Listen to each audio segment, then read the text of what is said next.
நண்பர்கள் அனைவருக்கும் வணக்கம். இன்னைக்கு நம்ம அந்த வீடியோல நாளை தமிழகத்தில் மீண்டும் பல மாவட்டங்களில் கனமழை என்ற தகவல் வெளியாகியுள்ளது. சோ அதை பத்தி தான் இப்ப நம்ம பார்க்க போறோம். தமிழ்நாட்டில் வடகிழக்கு பருவமழை தீவிரமடைந்துள்ளது.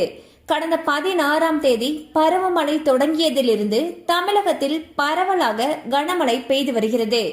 இந்நிலையில் வங்கக்கடலில் நிலை கொண்டுள்ள காற்றழுத்த தாழ்வு பகுதி மேலும் வலு பெறாது என்றும் ஆழ்ந்த காற்றழுத்த தாழ்வு பகுதியாகவே கரையை கடக்க வாய்ப்பிருப்பதாகவும் தெரிவிக்கப்பட்டுள்ளது. மேலும் அடுத்த 24 மணி நேரத்தில் காற்றழுத்த தாழ்வு பகுதியாகவே கரையை கடக்க வாய்ப்பிருப்பதாக தெரிவிக்கப்பட்டுள்ளது. இது குறித்து சென்னை வானிலை ஆய்வு மையம் தெரிவிக்கையில், தமிழகத்தில் வரும் நாட்களில் பல்வேறு மாவட்டங்களில் கனமழைக்கு வாய்ப்புள்ளது.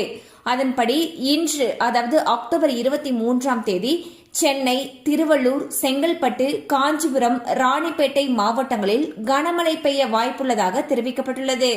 மேலும் நாளை அதாவது அக்டோபர் 24ஆம் தேதி அன்று 3 மாவட்டங்களில் கனமழை பெய்ய வாய்ப்புள்ளதாகவும் வானிலை ஆய்வு மையம் தெரிவித்துள்ளது. அதன்படி நாளை கடலூர், விழுப்புரம், செங்கல்பட்டு ஆகிய மாவட்டங்களில் கனமழை பெய்வதற்கு வாய்ப்பிருப்பதாக கூறப்பட்டுள்ளது. மேலும் சென்னை, திருவள்ளூர், காஞ்சிபுரம், செங்கல்பட்டு, கடலூர், கள்ளக்குறிச்சியில் வரும் 26 முதல் 28ஆம் தேதி வரை கனமழைக்கு வாய்ப்பிருப்பதாக வானிலை ஆய்வு மையம் தெரிவித்துள்ளது.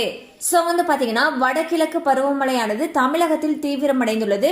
இந்நிலையில் சில மாவட்டங்கள்ல கனமழைக்கு வாய்ப்பிருப்பதாக வானிலை ஆய்வு மையம் அறிவிச்சிருக்காங்க. சோ அது என்னென்ன மாவட்டங்கள் அப்படின்னு சொல்லிட்டு பார்த்தோம். சோ இந்த பகுதிகளில் கனமழை அதிகமாக இருக்கும் பட்சத்தில் அங்க இருக்கக்கூடிய பள்ளி கல்லூரிகளுக்கு விடுமுறை விடப்படுவதற்கான வாய்ப்புகளும் அதிக அளவுல இருக்கு.